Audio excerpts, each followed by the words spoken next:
2015 was quite a year to remember. We saw the emergence of Christopher Taylor at the World Youth stage, Usain Bolt at the 2015 championships going head-to-head with Justin Gatlin at his best, and we also saw the arrival of the fastest girl in the world, Candace Hill. Hill caught the attention of the world in 2014 and 2015 when she went on a win streak that lasted more than 96 races, which only ended in 2016. What we do remember most of all is her performances at the World Youth Championships, when she set 2 new championship records and a 16-year-old age group in the 200 meters, running 22.4 seconds. Earlier that season she did set the 100 meters World Youth Best, otherwise known as the Under-18 World Record, running 10.98 seconds. That run meant she became the first and only youth female to break 11 seconds, and up until Amy Hunt's run in 2019, she was world youth record holder in both the 100 and 200 meters. However, with all the success she had in her junior days, she has yet to sparkle at the senior level, which seems really hard to believe given how dominant she was as a junior athlete. At 16 she signed a major deal lasting 10 years with a 6, meaning she turned pro as a high school athlete. Having turned pro, the world youth champion began focusing on the Olympic Games, which was set to begin in Rio, Brazil.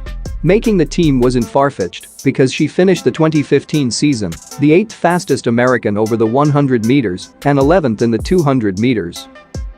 So with everything set, a professional contract, a training group, and coach Tony Carpenter, preparations went underway for the Olympic trials in 2016. However, Hill picked up a knee injury at home, which at first was not seen as a possible season ender, given that the initial results showed she should be okay.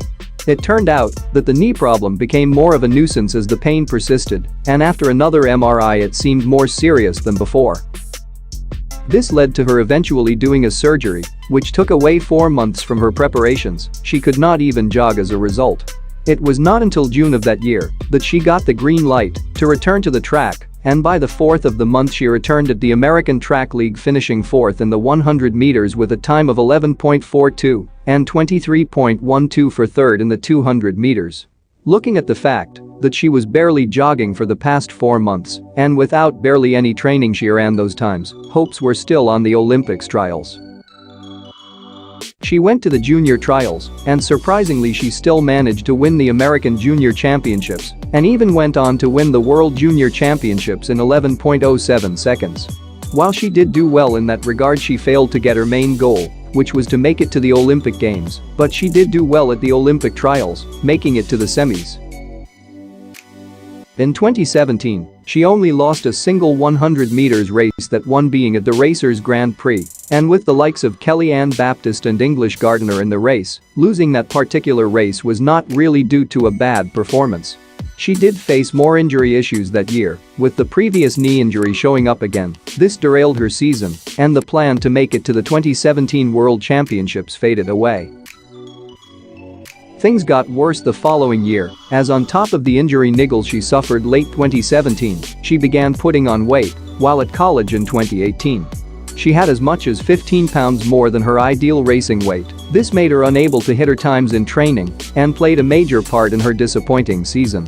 It even trickled over into 2019, where she failed to impress, once again unable to pass the semi-final stage.